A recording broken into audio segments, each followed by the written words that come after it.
ci turu baay bi ak doom ji ak xel mu sell mi amen. na barkeb Yeesu Krista suñu borom ak cofeeluk Yàlla ak xel mu sell mi ñu boole ànd ak yéen yépp.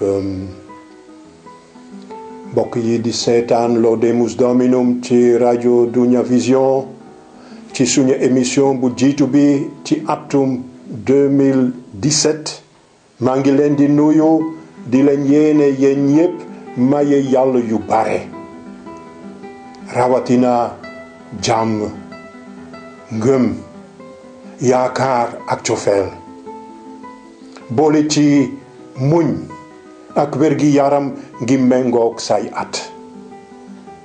Yàlla na leen Yàlla barkeel ren.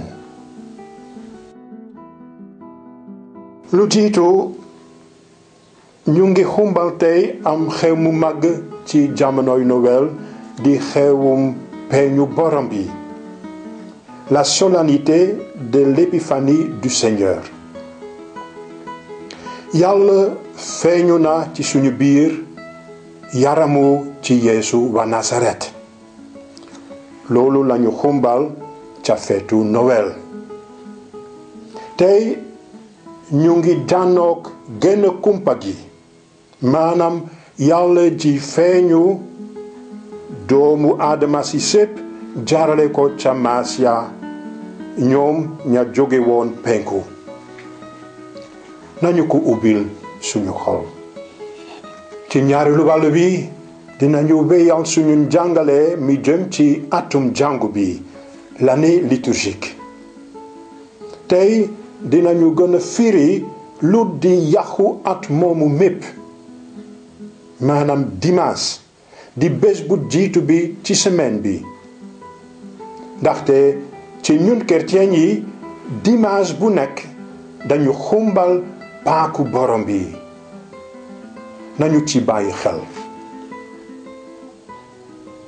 ci wàllu prier avec les psaumes dinañu ñaanandoog yéen psaume 72 di psaume buy naaw Yeesu Krista mi feeñu ni buurub jàmm di ko indil néew doole yi.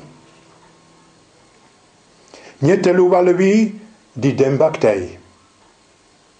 ca fukkeelu fan ak juróom-ñett ca weeru décembre léegi am na ñetti dimanche, Monseigneur Benjamin Ndiaye ñëw na Guédiawaye ngir installer Père Éric Tondouanga ni curé bu paroisse Saint-Abraham.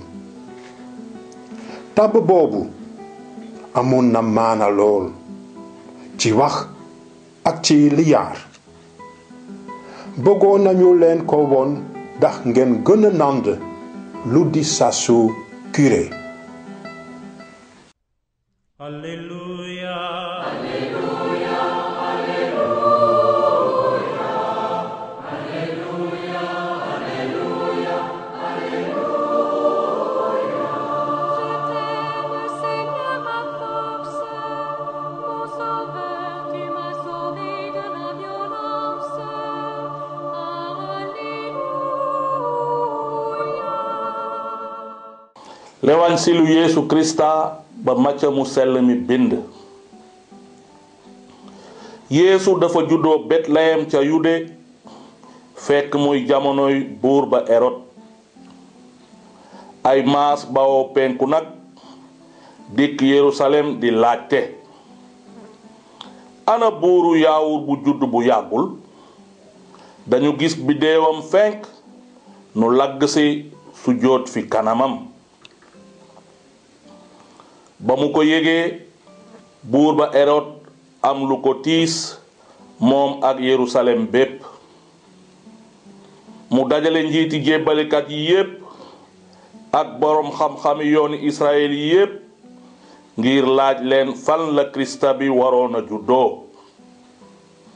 ñooñu tontu ko, ca Betlehem ca Yude, ndege lile la yonent ba bind.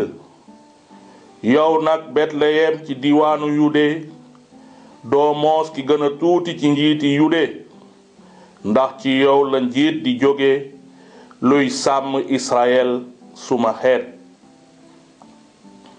noonu Erod woolu maas ya ci lu kenn yégul ngir laaj leen ci lu wóor jamono ja biddéew ba feeñee. gannaaw loolu mu yebal leen Betleyem ne leen dem leen laajte ba am lu leen wóor ca xale ba te bu ngeen ko gisee ngeen yégal ma ko ndax man itam ma dem sujjóot ci kanamam. ba ñu tàggoog buur ba ca baat yooyu ñu wéy. noonu biddéew ba ñu gisoon mu fenk jiitu leen dikk ba tiim fa xale ba nekkoon mu yem fa. ba ñu gisee biddéew ba ñu am bànneex bu rëy a rëy. ba ñu duggee ca kër ga ñu gis xale baak Maryaama ndeyam ñu daldi sukk sujjóot fa kanamam. ñu tijji seeni waxande jox ko sarica ya wurus cuuraay ak miir. ca gannaaw ga fekk ñu digtal leen ci ak gént ne bu ñu dellu fa Erod ñu awee yeneen yoon ñibbi seeni réew. baatum borom bi.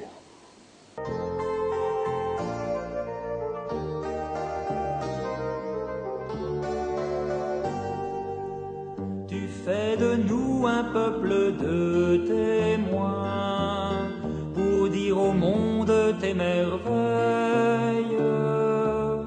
Tu viens demeurer au cœur de chacun et ta parole nous réveille. Fermer les yeux pour tout quitter et les ouvrir sur l'inconnu. Vouloir donner son Fils unique, être témoin de la confiance. Tu fais de nous un peuple de témoins pour dire au monde tes merveilles. Tu viens demeurer au cœur de chacun et ta parole nous réveille. Chanter, danser et louer Dieu, offrir sa faute et son péché, tenir sa place à chaque instant, témoin de ta fidélité. mbokk yi at mu bees mi ñu yàlla may bunt la ci ñun ngir gën a sawar ci di xóotal suñu ngëm ak ci ni ñu koy dunde. xam nañu ne ci fan bu nekk ci suñu dunduk nit njàng du wees. noonu la ci fanu diine. loolu tax ma woo leen yéen ñépp ñi ñuy seetaan ngeen ànd ak ñun di gëstu ci mbirum ponk bi ñu tàmbalee xool ci ñaari émission yu mujj yi ca weeru décembre daaw. dale ko téere bu ndaaw bi ñu tuddee ordo liturgique tàmbale nañu leen a firil lu di am atum jàngu bi. ci dëgg jàngu bi am na atam maanaam l'année liturgique. ngir leeralal leen ko won nañu leen benn wërngël wu ñu xaajale ci yenn wàll jox wàll wu nekk meloom sa couleur. atum jàngu bi du tàmbali ci bés bu jiitu bi ci weeru sawiye niki at mu siwil mi waaye ci dimanche lawang bu jiitu bi ci mujjuk weeru novembre. ci suñu wërngal nañu taseek melawu ngànj wala wuyale wi melawu weex wu nëtax wi wert ak wu xonk wi. won nañu leen keroog ne melo yooyu lañuy nemmeeku itam ci yére yi labbe bi di sol lu tollook mees bi maanaam ci kaw yére bu weex bi di lóbb labbe bi dina teg li ñuy naan ci tubaab l'étole stola yoon wu nekk ci melo wi ànd ak jamono ji ñu nekk ci biir jàngu bi dina ci yokk yére bu ñuy naan ci tubaab la chasuble cassoula ci latin le vêtement de dessus ni ngeen ko gisee melo yi ñu taseel ci wërngalu atum jàngu bi dañuy feeñ it ci yére yi labbe bi di sol bu ñuy xool wërngalum atum jàngu bi dañuy gis ni melo yi di ñëwee ak a dem léeg-léeg mu ngànj gannaaw mu weex werte topp ko fu gën a sori tuuti ñu di nemmeeku melo wu xonq wi melo yi dañuy aye loolu dafay wone ne jamono yaa ngi ayante les périodes liturgiques se succèdent waaw atum jàngu bi l'année liturgique ni ñu ko tëralee dafa bare ay fànn ba mu xaw a jafe nand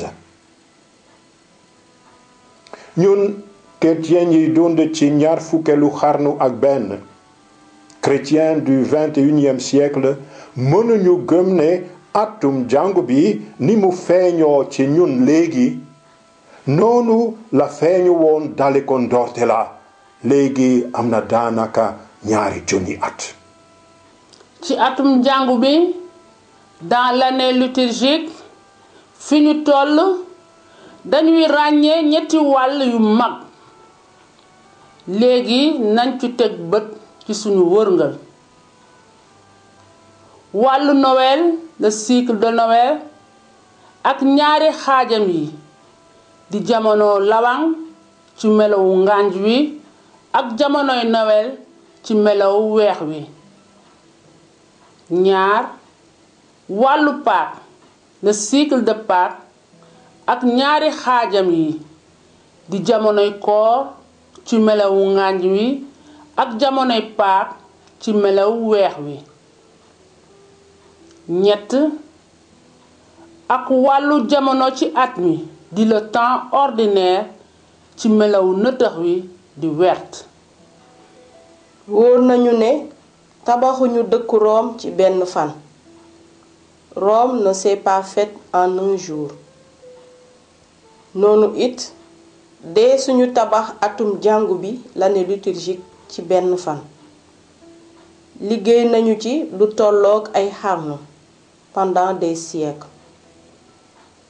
ngir nànd solos at moomu ak ni ñu ko tabaxee bëgg nañu leen a yóbbu ca ndortelam fa mu tàmbalee ndànk-ndànk dinañu topp jéego ni mu cosaanoo ak a màgg fu atum jàngu bi tàmbalee tàmbali na ca dekkalukub Yeesu ak bés ya ca topp lu tollook lu ëpp xarnu bu jiitu bi pendant plus qu'un bon siècle jàngu bi daana xumbal mene xew rekk waaw dafa koy def ba tey ndaxte jàppe naa ko ni tëralin bi mu mënula weddi mukk xew moomu dafa koy xumbal semaine bu nekk di ci fàttaliku dee ak dekkaliku Yeesu ci ban bés ci bés bu jiitu bi ci ayu bés bi ñu tuddee ko bésu borom bi le jour du Seigneur waaw tàmbalee ko ca ndoorteel diine chrétienne dimanche bu nekk xewum Pâques lay doon xewum Pâques lay des tey ak ëllëg looloo tax ngir xam ak nàndu tuuti atum jàngu bi di l'année liturgique war nañoo bàyyi suñu xel bu baax ci solos dimanche di jéem a nànd xóotaayam ndaxte ci bés bu jiitu bi di dimaas la suñu ngëm gi gépp di sukkandikoo. ba tey wàlli atum jàngu bi ni ñu leen xamee niki jamonoy lawang ak Noël, jamonoy koor ak Pâques ak wàllu jamono ci at mi di le temps ordinaire, ci dimaas yi lañuy feeñalee seen maana. daanaka dimaas yi ñoo di yaxi atum jàngu mi. kon balaa lépp war nañoo jéem a nànd lu di dimaas. fan la l'histoire du dimanche tàmbalee? dimaas ak maanaam ju bees te xóot ca bés ba yàlla baay bi dekkalee yeesu ca ñu deeña la tàmbalee, te bés boobu bés bu jiitu la woon ci ayu bés bi. ngir mu leer te wóor nañu lim ni ñeenti bindkati lewansil yépp àndee bokk benn baat daanaka ngir nettali la xewoon keroog. Macë mu sell mi nii la ko tàmbalee nettali. gannaaw bésub sabat ba ca njëlu bés ba jëkk ca ayu bés ba, maryaama waa magdala ak meneen maryaama wërsi bàmmeelu yeesu. Mark mu sell mi moom it nii laa ko nettale. bi bésub sabat wéyee, maryaama waa magdala, maryaama yaayu saak ak salome jënd ay gët xeeñ ngir dem diw néewu yeesu. ci subateel bés bi jëkk ci ayu bés bi ñu dem ca bàmmeel ba jant bi fenk. Luk mu sell mi nag nee na, bés bi jëkk ci ayu bés bi subateel jigéen ña dem ca bàmmeel ba yóbbaale gët xeeñ ya ñu defaroon. sangu sell mi ci benn gis-gis bind na, bés bi jëkk ca ayu bés bi maryaama waa magdala dafa dem ca bàmmeel ba ci suba cuuy fekk mu nga lëndëm ba tey. mu gis ne jële nañu doj wa ca bàmmeel ba. méngoo bi ñeenti bindkati lewansil yi di ànd bokk benn xalaat ci mbirum bés bi mësuñu ko gis fenn. c'est tout à fait exceptionnel. bés bu jiitu bi la woon.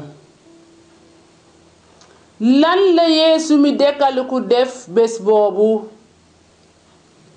lu jiitu dafa feeñu ay ñoñam, maanaam jigéen ña ñëw bàmmeel ba ngir diwe néewam gët xeeñ. feeñu na ñaari taalibe ca yoonu Emmaüs ak fukki apôtre ak benn ca Yerusalem. Jésus ressuscité se manifeste. ca bés booba Yeesu firil na leen li ñu bind ci mbirum deeyam ak dekkalikoom. Il explique sa résurrection par les Écritures. ca bés booba it bokk na lekk ak ñoom. Il partage leur repas. ca bés booba la leen yónni ci àddina si sépp naan, yéena di su may seede. Il envoie ses disciples. ñeenti jëf: feeñu, firi mbind mi, bokk lekk, yónni. doore ko ca bésub dekkalikoom ci mees bu nekk, Yeesu sunu boroom dafay wéya feeñu, di firi, di bokk lekk ak a yónni, rawatina ci meesu bés bu jiitu bi ci ayu bés bi di meesu dimaas. li ñeenti bindkati lewansil bi ànd wóorale benn baat ne Yeesu dekkaliku na ca bés bu jiitu ba ca ayu bés ba, moo tax ñu war a wéya tuddee bés boobu bés bu jiitu bi. léegi nag li suñu gis-gis bu chrétien ci mbirum bés yi bokkul ak bu suñuy waa jamono yi moo tax ñu jëkk a xooli nu ñu leen di limee ak a tuddee ñoom. ci ñoom bés bu nekk am na turam nañu ci teg bët. ci ñoom bés bu jiitu bi ci ayu bés bi ñu tuddee ko ci wolof altine, ci tubaab lundi, jour de la lune. ñaareelu bés bi di talaata, ci tubaab mardi, jour de Mars. ñetteelu bés bi di àllarba, ci tubaab mercredi, jour de Mercure. ñeenteelu bés bi di alxames, ci tubaab jeudi, jour de Jupiter. juróomeelu bés bi di àjjuma, ci tubaab vendredi, jour de Vénus. juróom benneelu bés bi di gaaw, ci tubaab samedi, jour de Shabbat. juróom ñaareelu bés bi di dibeer, ci tubaab dimanche, jour du Seigneur.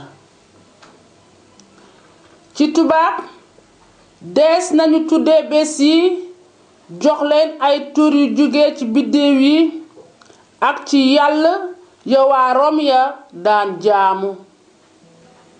sunuy waa jamono yi nos contemporains dañuy boole ñaari fan yu mujj yi di leen tudde week-end maanaam mujjug semaine bi. ñun chrétien yi ngir mbiri àddina niki tëralinu liggéey bi, l'école bi wala beneen fànnu dunduk àddina si dinañu topp tëralini bés yooyu. Pour des raisons pratiques, nous nous intégrons dans le système moderne. waaye am nañu suñu liminu bés yi, notre manière de compter les jours de la semaine. boobu wuute na ak ni suñuy waa jamono di limee bés yi. ci ñun chrétien yi gannaaw bésub dimanche ak samedi duñuy tuddee bés yi aw tur, dañu leen di lim rekk. suñu bëggee sotti bés, jour de la semaine, ci làkku latin dinañu naan feria, ci tubaab feri. baatu feri bii lañu farala taseel ci calendrier liturgique bi ñu bind ci tubaab naan feri. bu ñu ko jaawatlee ak férié di bésu noflaay, jour de repos, ndaxte ci latin dañuy tuddee bési noflaay feriae, ñu sotti ko ci tubaab par férié. bés bu jiitu bi moo di dimanche. bés bu ñu tuddee altine wala lundi, ñun chrétien yi dinañu ko lim rekk naan ñaareelu bés bi, la deuxième féri. talaata di ñetteelu bés bi, la troisième féri. àllarba di ñeenteelu bés bi, la quatrième féri. alxames juróomeelu bés bi, la cinquième féri. ajjuma di juróom benneelu bés bi, la sixième féri. gaaw wala samedi, bésub sabat, le jour du sabbat. lu tax ñu bañ a seete dimanche ni bés bu mujj bi ci semaine bi ni ko sunuy waa jamono yuy tërale? lu tax ñu bañ a nangu bésub samedi ak dibéer ni bés yu mujj yi di week-end, la fin de la semaine? ñun chrétien yi lu tax ñu bëgg ak a war a denc ak a aar sunu limin, notre façon de compter les jours, di seete bésub dimanche ni bés bu jiitu bi? ñun aji ngëmi chrétien yi dimanche moo di bés bu jiitu bi, ndaxte benn ci dimanche duñuy fàttaliku ne yàlla noppaliku na gannaaw ba mu sàkkee àddina waaye dañuy fàttaliku ne tàmbali naa sàkk ci bés bu jiitu bi ci dimanche dañuy xumbal ak a màggal yàlla ni bindkat comme créateur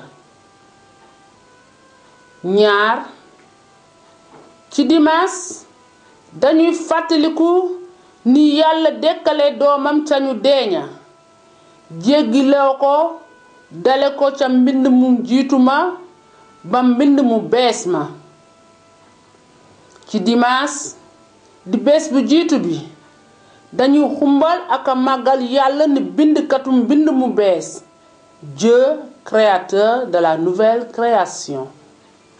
ñett suñu dimanche dafa yégle it bés bu ñu yàlla dekkalee ñun ca ñu deeña ñu doon mbind mu bees une nouvelle création di suñu bés bu jiitu ba ca weneen wàlla déega dëgg-dëgg dimanche du bés bu mujj bi ci semaine bi safaan bi la vraiment le dimanche est tout le contraire d'une fin de semaine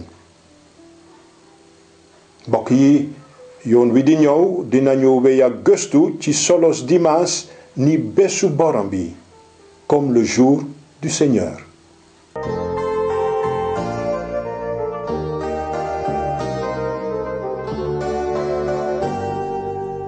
Tu fais de nous un peuple de témoins pour dire au monde tes merveilles.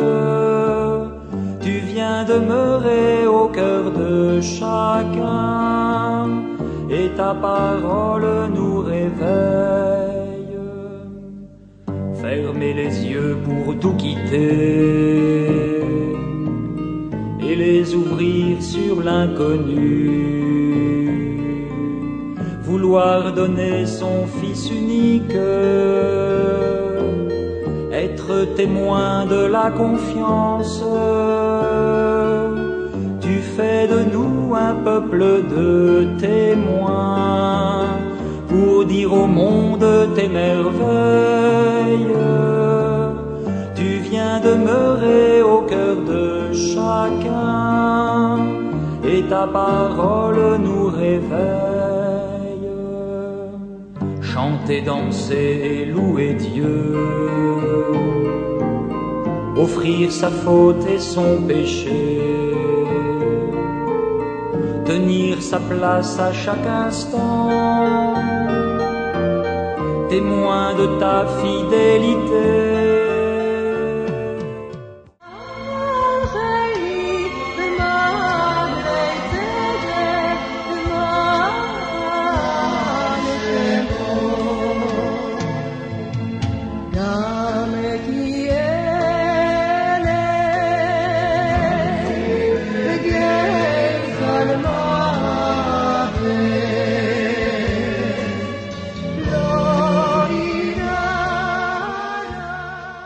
yàlla meyal buur bile sa kattan meyal jile doomu buur sa njubte na àtte sa mbootaay ak njubte na jox miskin yi seen àq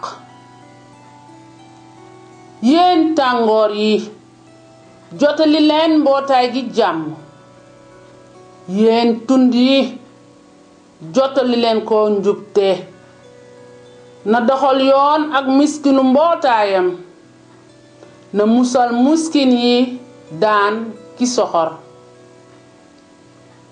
na sax ci ronu jant bi ak weer bi jamono na wàcc ni taw ci kaw saxit yi ab taw bi nandal suuf si ca bés yooyale njubte dina tóor jàmm ji bare ba jamono yi di jeex na yilif géej ba géej dale ko dex gi ba ca catal àddina ay xeet yu gàddaay dinañu sëngeem ci kanamam ñoñom yi dinañu mëq suuf buuri Tarsis ya ak yu dunya dinañu indi ay sarica buuri Saba ak yu Seba dinañu joxe seen njukkal buuri yépp dinañu sujjoot ci kanamam réew yépp dinañu ko bëgganeegu dina xettali miskin mi woote ak tumuranke bi ñàkk ndimbal dina yërëm néew ji doole ak miskin mu muy musal moo leen di musal ci bunduxatal ak noot dafay seete seen deret ni lu jafe njëg na dund dinañu ko may wurusu Seba duñu ko noppee ñaanal bési yépp dinañu ko barkeel na suuf si doon ab toolu bële ba ca catal tund ya na xete xami meññ ni àllub Liban na dëkk bi naat ni ñax mi ci kaw suuf si na turam siiw ba abada ci ronu jant bi na turam lang ba faaw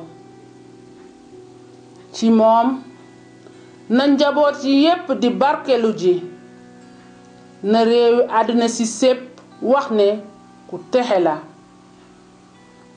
sant leen borom bi yàllay Israël moom rekk a mottali ay kéemtaan saa su nekk sant leen turam wi ànd ak ndam na suuf si sépp fees ak ndamam amin amin. Dieu, donne au roi tes pouvoirs, à ce fils de roi ta justice. Qu'il gouverne ton peuple avec justice, qu'il fasse droit aux malheureux. Montagne, portez au peuple la paix. Colline, portez-lui la justice. Qu'il fasse droit aux malheureux de son peuple, qu'il sauve les pauvres gens, qu'il écrase l'oppresseur. Qu'il dure sous le soleil et la lune de génération en génération. Qu'il descende comme la pluie sur les regains, une pluie qui pénètre la terre. En ces jours-là, fleurira la justice, grande paix jusqu'à la fin des lunes.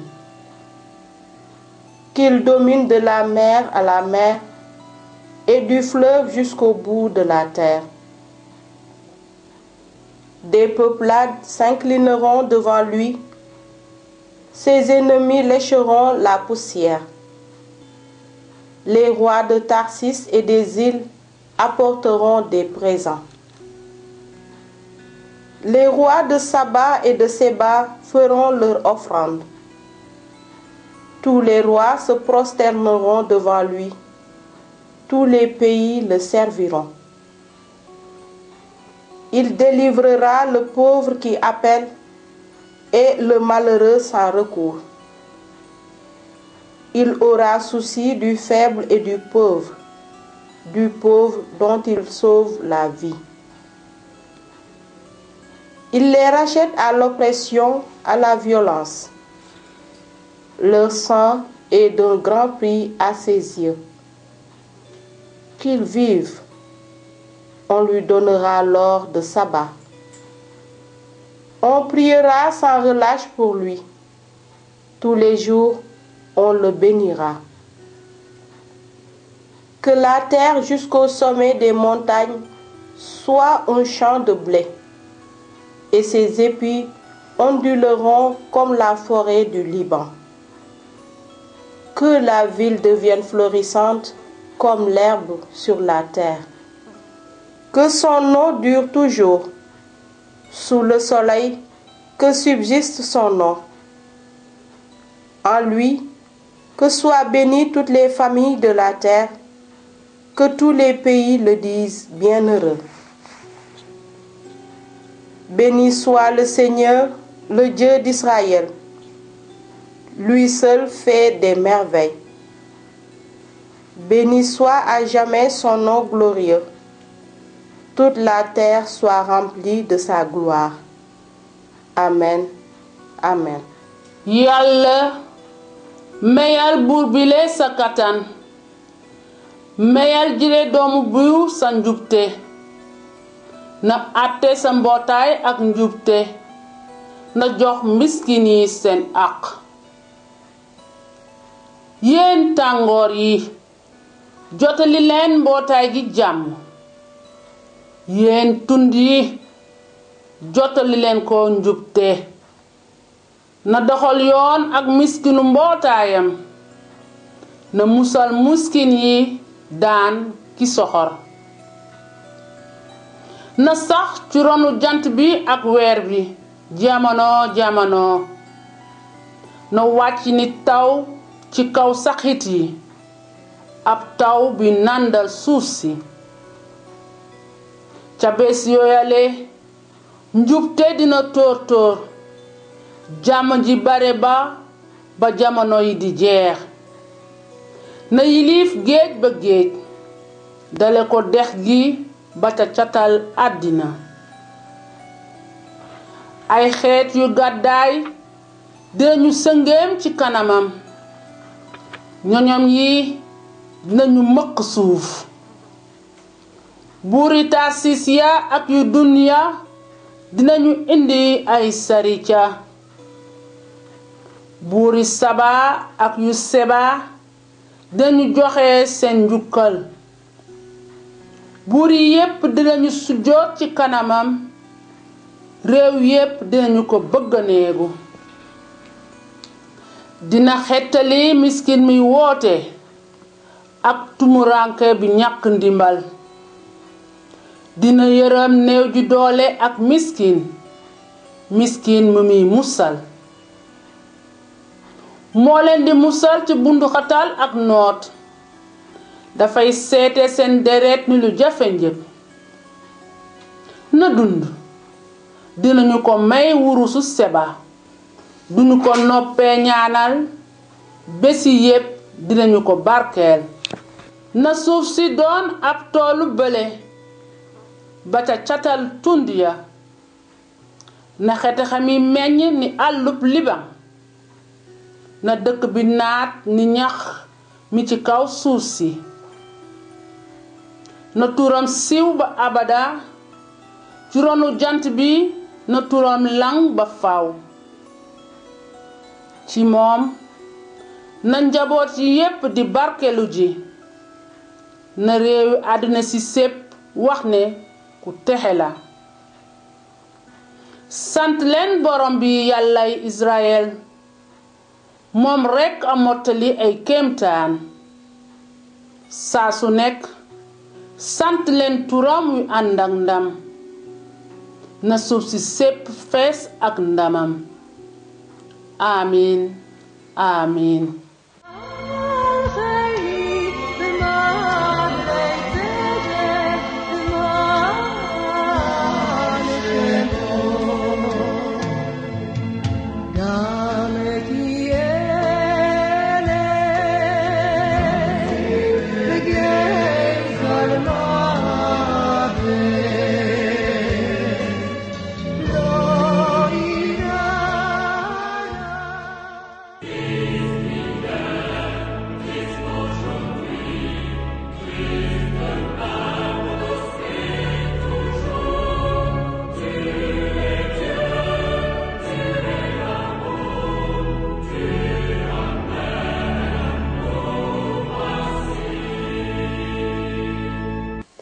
ca fukkeelu fan ak juróom-ñett ca weeru décembre léegi am na ñetti dimanche Monseigneur Benjamin Ndiaye ñëw na Guédiawaye ngir tabb ngir installer Père Éric Tondouanga ni curé bu paroisse Saint-Abraham.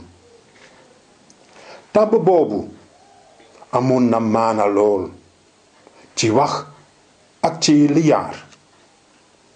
Bëggoon nañu leen ko woon ndax ngeen gën a nand lu di sasu curé. Bonjour Père Éric. Bonjour. Je vous souhaite le bienvenu dans notre émission Laudemus Dominum. Les autres membres du projet Wolof et moi vous remercions pour votre disponibilité. Nous savons que vous avez été choisi comme curé de la paroisse Saint-Abraham de Guédiawaye. Nous vous en félicitons pour cette lourde tâche. Nous avons été impressionnés par la beauté et la signification de la cérémonie de votre installation. C'est pourquoi nous voudrions faire partager quelques éléments de cette cérémonie avec nos téléspectateurs. Pourriez-vous nous accompagner dans cette démarche? Volontiers. La première chose à dire d'abord, c'est un rappel. Rappeler que les curés participent à la charge de l'évêque. Et cette charge se déploie, si je peux dire dans ce sens-là, dans les 3 fonctions de l'évêque. L'enseignement, le gouvernement et la sanctification. Et ces 3 fonctions se sont déployées le jour même, le 18 décembre, le jour de mon installation. Je peux dire que les fonctions étaient rendues visibles. Tout d'abord, il y a eu, au début de la cérémonie, une brève présentation de la paroisse. Parce que le nouveau curé qui arrive dans une paroisse, il doit avoir un aperçu général. Connaître au moins là où il est parti, comment la paroisse se présente. C'est ce qui a été fait. Ensuite, il y a eu la lecture de la lettre de nomination. Père Eric Tondouangou Nzouzi, curé de la paroisse Saint-Abraham de Guédiawaye. Confirmation de nomination. Révérend Père, avec votre consentement et celui de votre supérieur religieux, je vous ai nommé curé de la paroisse Saint-Abraham de Guédiawaye, avec tous les droits et obligations attachés à cette charge, tant par le droit canon, conférature canon 519 à 534, que par les facultés spéciales déléguées par l'ordinaire. Après avoir publié cette nomination dans ma lettre circulaire numéro 3 du 18 août 2016, je viens la confirmer par cette lettre personnelle. En vous exprimant mes sincères félicitations et remerciements pour votre généreuse disponibilité, je vous prie de croire, Révérend Père, à l'assurance de mes sentiments de fraternité sacerdotale et de mes prières pour un ministère fécond et épanouissant. Monseigneur Benjamin Ndiaye, archevêque de Dakar. Parce que quand l'évêque te nomme dans une paroisse, il t'écrit. Et moi, en tant que religieux, ça s'est fait sur proposition de mes supérieurs. Mes supérieurs m'ont proposé à l'archevêque et l'évêque m'a répondu. Et il fallait faire part de cela à la communauté chrétienne. La lecture a été faite. Après, il y a eu le rite proprement dit. Et le rite a commencé par d'abord l'installation. Ce dimanche 18 décembre de l'an de grâce 2016, je vous installe comme curé de la paroisse Saint-Abraham de Guédiawaye.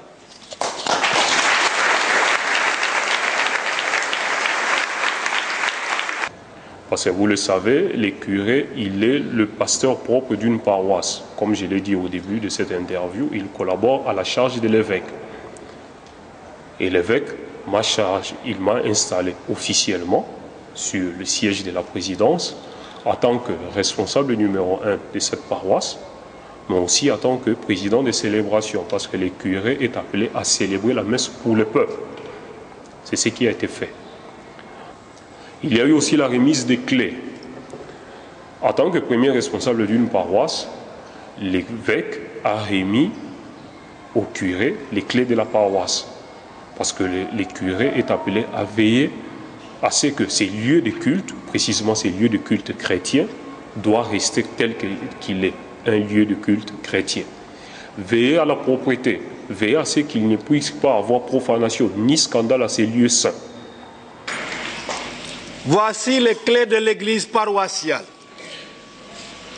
Efforcez-vous de faire de ce lieu de culte un lieu ouvert pour accueillir les fidèles qui viennent y prier.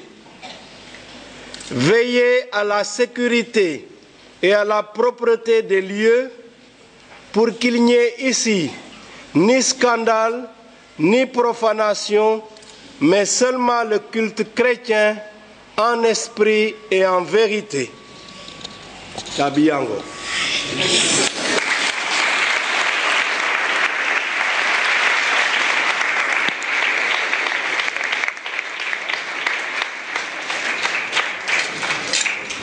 Il y a eu le baptistère. Comme on le dit, le baptême, c'est le sacrement premier. C'est le sacrement qui nous introduit dans l'Église. On peut dire en d'autres termes, c'est même la maternité de l'Église. C'est là où on est chrétien. Et en tant que responsable numéro 1 de la catéchèse paroissiale, le curé est appelé à assurer aussi ces sacrements et veiller à ce que ces sacrements se déroulent dans les bonnes conditions. Le baptistère est la source de l'Église. Je dirais même la maternité de l'Église, puisque c'est ici que les nouveaux enfants de Dieu naissent à la vie divine et deviennent chrétiens. Préparez avec soin la célébration de ce sacrement, le premier d'entre tous, qui est la porte d'entrée dans l'Église, pour faire de nouveaux chrétiens et pour que ces nouveaux baptisés ne renoncent jamais à leur identité chrétienne.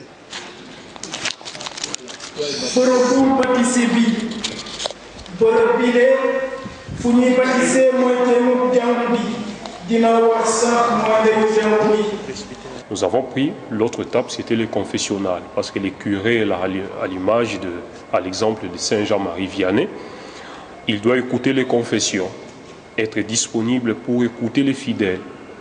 Parce que le fidèle, en tant que pasteur, les fidèles, ils viennent, ils ont des problèmes, ils ont des soucis, ils veulent aussi se confier à leur pasteur.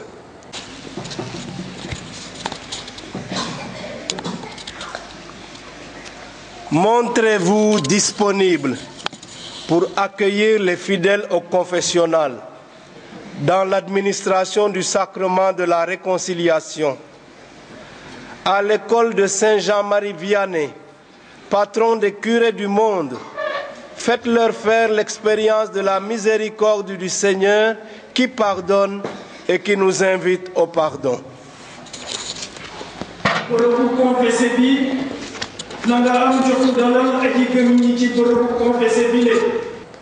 Après le confessionnal, il y a eu le tabernacle, lieu de la présence du Christ.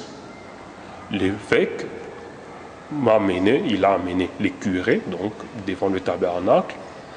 Et c'est aussi une occasion pour nous d'inviter, à travers ma personne, inviter aussi le peuple de Dieu à savoir se recueillir, adorer leur Seigneur. Le tabernacle manifeste et réalise la présence de Jésus, pain rompu pour le monde et pour l'Église. Aidez vos fidèles ici à saluer avec respect leur Seigneur et Maître, le Christ, à l'adorer dans le silence, l'écoute de sa parole, la louange et l'action de grâce.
enfin, il y a eu les serments de fidélité. Quand on prend les engagements dans l'Église, on fait un serment, c'est ce qui est prévu.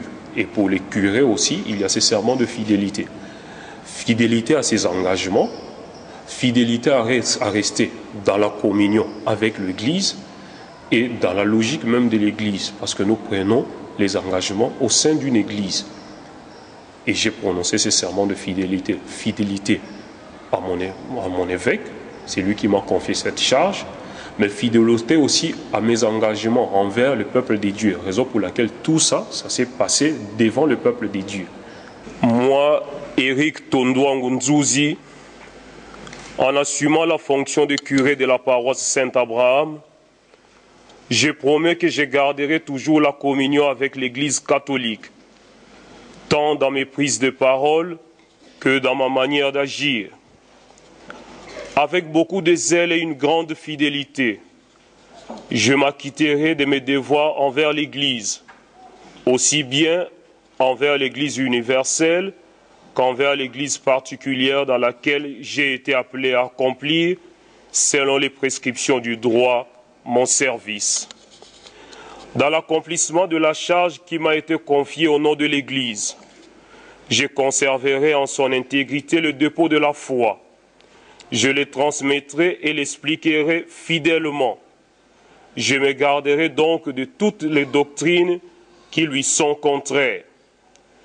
Je suivrai, favoriserai la discipline commune de toute l'Église et je maintiendrai l'observance de toutes les lois ecclésiastiques, surtout de celles qui sont contenues dans le code de droit canonique.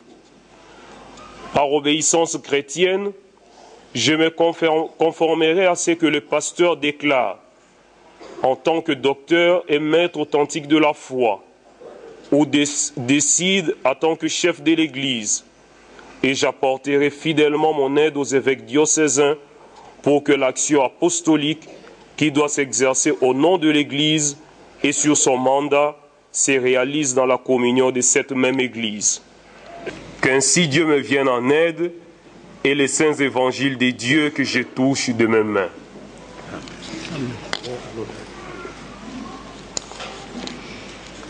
Voilà un peu en résumé ce que je peux vous dire sur ce qui s'est passé le dimanche 18 décembre, le jour de mon installation comme curé de la paroisse Saint-Abraham de Guédiawaye. Merci Père Éric. Je pense que les téléspectateurs comprendront ce qu'est un curé et les différentes tâches d'un curé. Merci, que Dieu vous bénisse et sainte année à vous. Merci beaucoup, c'était un réel plaisir pour moi de donner ces éclaircissements à nos téléspectateurs et je tiens à vous réitérer les vœux les meilleurs, que cette année qui vient de commencer soit belle et riche en expérience pour vous et pour toute l'équipe de Laudemus Domino. Merci.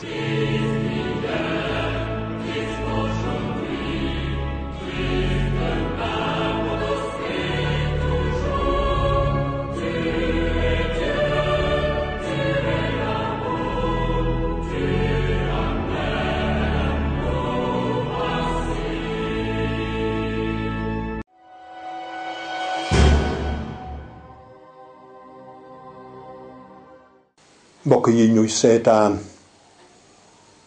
ngir bésub jàmm bi ñu xumbal ci bés bu jiitu bi ci atum 2017 Pape François nee na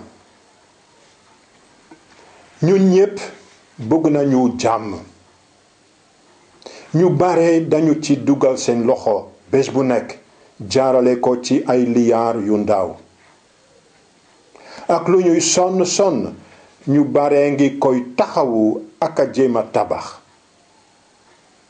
suñu ñaane yàlla dara tewuñu ñun ñépp mën nañu doon ay tabaxkati jàmm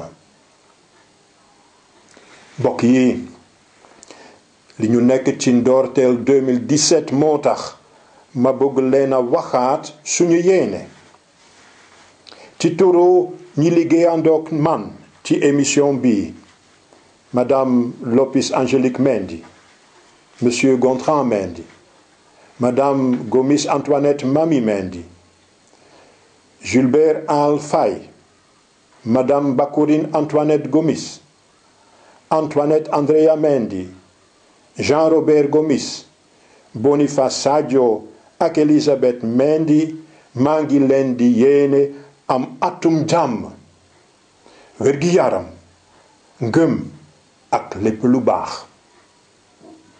mbokk yi baal leen ñu ak déwénaati